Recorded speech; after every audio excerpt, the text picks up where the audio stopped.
I want to share a lesson for the future with my children, my grandchildren, and with you, anyone who wants to listen and hear it. The profound lesson, it seems, is that a significant portion of our accumulated knowledge inevitably brings us considerable sorrow and deep regret in this journey of life. Indeed, much of what we truly come to know and understand is precisely what we gradually comprehend throughout the entirety of our individual lives. We learn, we gain knowledge, and as a result, we become smarter than the average person. And in such a case, when you are smarter, when you have accumulated a large amount of knowledge in your head, when you have gained, acquired, and refined your life experience, at that point, you become difficult to understand. To your friends, to those around you, you become hard to understand in your judgments and reasoning. Your judgments go against theirs. It's unbearable for them to hear your opinions. They don't understand you. It seems to them that, on the contrary, everything should be done the opposite way. They don't understand your decisions. They don't accept your thoughts. But you see that you are right and you continue to think the way you see it, in the right direction and path, moving ever higher up the ladder of knowledge. Knowledge, in its essence, is what truly dictates our every decision. This very knowledge is also what sometimes drives our closest friends away from us. Indeed, they come in many different forms and manifestations. You can't say that all friends are bad, but at some point, our friends stop understanding us because your decisions are beyond their comprehension. You react quickly to everything that surrounds you. You have a quick reaction to certain thoughts, movements, events, and this quickness of thought. You express it, but your friends can't understand it. They haven't thought of it yet. They're only on the first, second, or third step, but they haven't reached the 10th. And your conclusions at the 10th step are incomprehensible to them. When I share with you my conclusions about what will happen, I am actually using this technique, the technique of looking ahead. When, using my knowledge, I tell you what will happen next. And basically, it's logic. It's not magic at all. It's logic. The logic of our understanding of life. It's just that one person understands more, another a bit less, and the third doesn't understand anything at all. But we all have to live together in the same life, on the same plane. And this particular plane, in fact, profoundly affects our daily lives and overall well-being. You inevitably become increasingly lonely because other people around you gradually stop truly understanding your thoughts, feelings, and experiences. You start talking to them differently, more clearly, more bluntly, and they don't like that. They're used to chewing over every thought.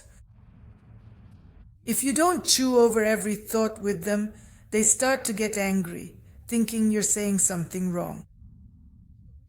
A year later, they'll finally come to your idea, the one you told them, but that will be in a year. And even then, they still won't remember what you said, whether it was a year or two ago. I make my predictions 5 years ahead. Sometimes even 15 years ahead. People don't understand how that's possible. They shout, call names, and argue.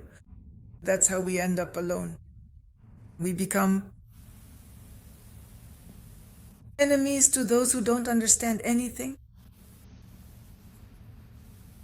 They don't want to listen to those who understand more. The majority of the population doesn't want to hear those who understand better, because they assume.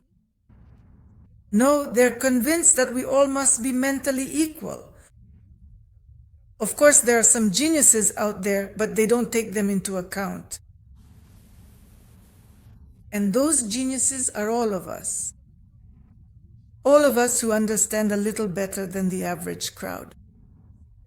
That's why the crowd is always the enemy of geniuses, forecasters, prophets, and visionaries. Just remember how, according to the Jewish tale, Jesus Christ, ended his days. A Jewish tale. It really is a tale because he didn't actually end his life that way, but it's a story, a lesson for the whole people about how the crowd, do not understand those who see further and more than they do.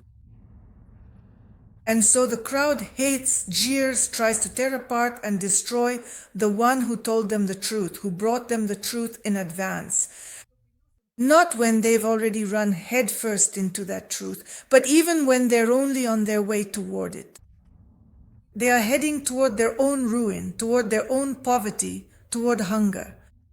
That is where they are going.